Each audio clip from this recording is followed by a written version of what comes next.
Hello friends, मेरे YouTube channel संपूर्ण संग्रह के इस नई वीडियो में आप सभी का स्वागत है।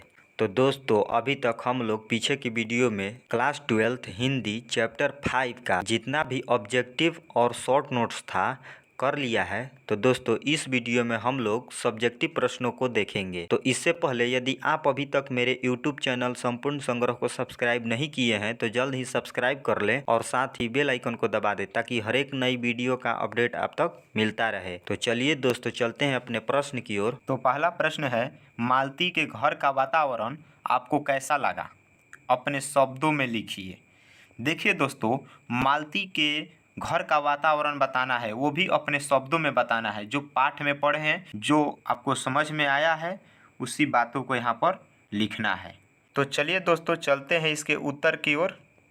लेखक जब मालती के घर पहुँचते हैं तो मालती इन्हें देखकर पहचान लेती है और उसकी मुरझाई हुई मुख मुद्रा तनिक समय के लिए मीठे विस्मय से जागी और फिर मुरझा गई, क्योंकि लेखक जब मालती के सूने आंगन में पैर रखते हैं तो उसे ऐसा लगता है कि मानो इस आंगन में किसी सांप की छाया मंडरा रही हो और उसके वातावरण में अकथ्य अस्पृह किंतु फिर भी बोझल और प्रकंपमय घना सा सन्नाटा फैला रहा था। देखिए दोस्तों, लेखक जब मालती के घर पहुंचते हैं, उनके आंगन में जब पैर रखते हैं तो उन्हें ऐसा मालूम पड़ता है कि यहाँ किसी सांप की छाया मंडरा रही हो और वातावरण इतने सुंदर है, फिर भी उस वातावरण में घना सा सन्नाटा फैला रहा है, क्योंकि वहाँ पर मालती से कोई बात करने वाला भी नहीं था और न ही मालती के कोई अपना भी आदमी था जिसे कुछ बातें कर सके ताकि मालती को मन लग सके। मालती बेचारी उस घर में अकेले एक अपने बेटे के साथ सारी जिंदगी व्यतीत करती है और काफ़ी उब डूब जाती है और उसके वातावरण में किसी सांप की छाया मंडराती हुई लेखक को प्रतीत हो रही है। तो चलिए दोस्तों, चलते हैं नेक्स्ट प्रश्न की ओर। तो नेक्स्ट प्रश्न है, दोपहर में उस सूने आंगन में पैर रखते ही मुझे ऐसा जान पड़ता मानो उस पर किसी सांप की छाया मंडरा रही हो। यह कैसी सांप की छाया है, वर्णन कीजिए। देखिए दोस्तों, जब भी अगर इसमें जो सांप की छाया पूछ रहा है, लेकिन चैप्टर जब पढ़िएगा वहाँ पर सांप की छाया है। अगर आपको सांप की छाया पर प्रश्न पूछे तो आप सांप की छाया पर इसका उत्तर लिखिएगा। अगर सांप की छाया पर पूछे, सांप की छाया पर इसका उत्तर लिखिएगा। तो चलिए दोस्तों, चलते हैं इसके उत्तर की ओर। तो उत्तर है, जब लेखक दोपहर के समय मालती के घर पहुंचते हैं तो उसे ऐसा प्रतीत होता है कि मानो वहाँ किसी सांप या सांप की छाया मंडरा रही हो। हम यहाँ पर दोनों लिख दिए हैं, सांप या सांप की छाया मंडरा रही हो, क्योंकि इस प्रश्न में सांप की छाया बोला है, जबकि चैप्टर पढ़िएगा वहाँ पर सांप की छाया है। जैसे प्रश्न पूछे उसी के हिसाब से आप उत्तर लिख दीजिएगा।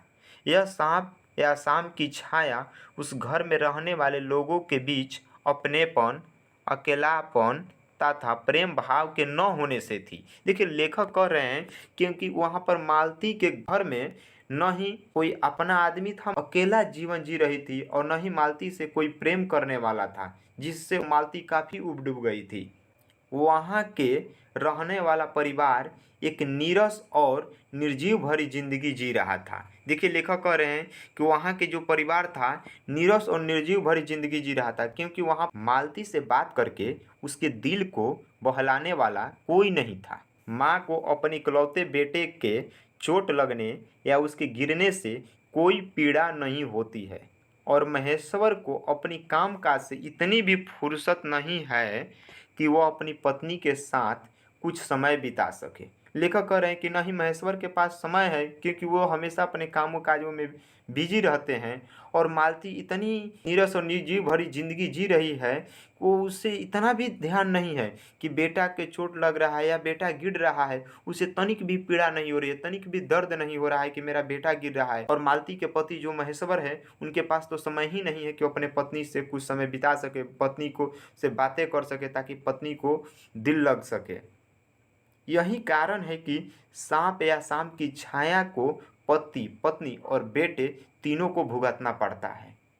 लेखक इसमें कह रहे हैं कि मालती के सिर्फ अपनेपन, अकेलापन तथा प्रेम भाव के न होने से उस घर में केवल सांप या सांप की छाया मंडराती हुई प्रतीत हो रही है।